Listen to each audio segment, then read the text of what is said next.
पंढरपुर महाराष्ट्र की एक ऐसी पवित्र जगह जहां पर भगवान कृष्ण जी के अवतार विठ्ठल भगवान का वास है।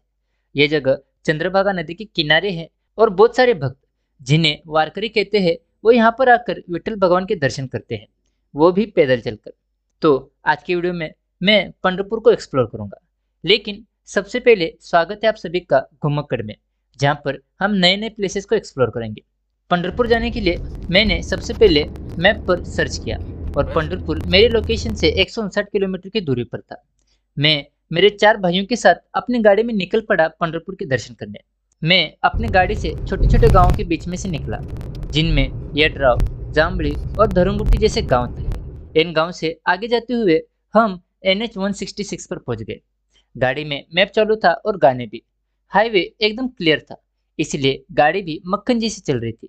रास्ते का नज़ारा बड़ा ही मस्त था, बड़े बड़े पहाड़ और नई नई चीजें देखने में मजा आ रहा था। तभी हाईवे पर हमें पहला टोल गेट मिला। टोल भरने के बाद हम फिर से अपने डेस्टिनेशन की तरफ निकल पड़े। थोड़ी दूर चलने के बाद हम एक रेस्टोरेंट पर रुक गए, क्योंकि सभी को भूख लगी थी। इस रेस्टोरेंट का नाम नाथ था और यहाँ पर हमने वड़ा सांभर ऑर्डर किया। सभी ने अपने हाथ धोए, फ्रेश हुए और वड़ा सांभर खाने लगे। वड़ा सांभर का स्वाद ज्यादा अच्छा नहीं था, लेकिन पेट जरूर भर गया। ब्रेकफास्ट करने के बाद हम फिर से निकल पड़े पंढरपुर की तरफ। थोड़ी दूर जाने के बाद हमें पहाड़ों पर विंड मिल्स दिखे। गाड़ी में गाने तो बज ही रहे थे और सभी लोग इस जर्नी को बहुत ही एंजॉय कर रहे थे। तभी हमारी नज़र कुछ यात्रियों पर गई, जो पंढरपुर के दर्शन करने के लिए पैदल चल रहे थे।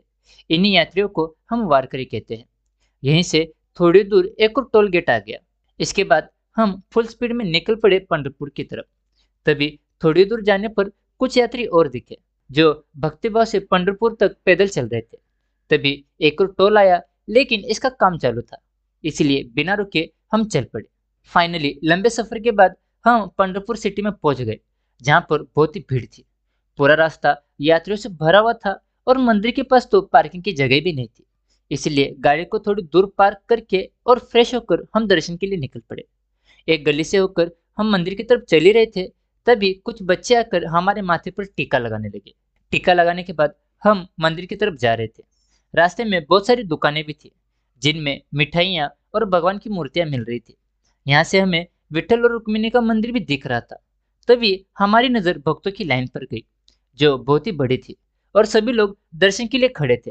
हमें वापस घर जल्दी जाना था, इसलिए हमने एक छोटी लाइन ली, वो भी मुख दर्शन वाली, जिसमें कम भीड़ थी।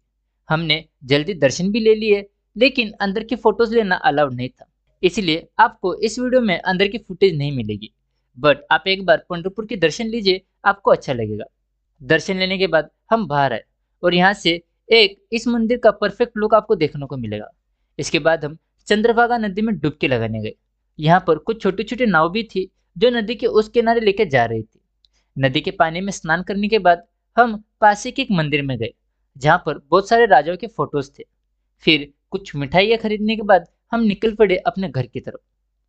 तो दोस्तों, ये थी हमारी पंढरपुर की यात्रा। आपको पंढरपुर कैसा लगा, आप हमें कमेंट करके बताइए।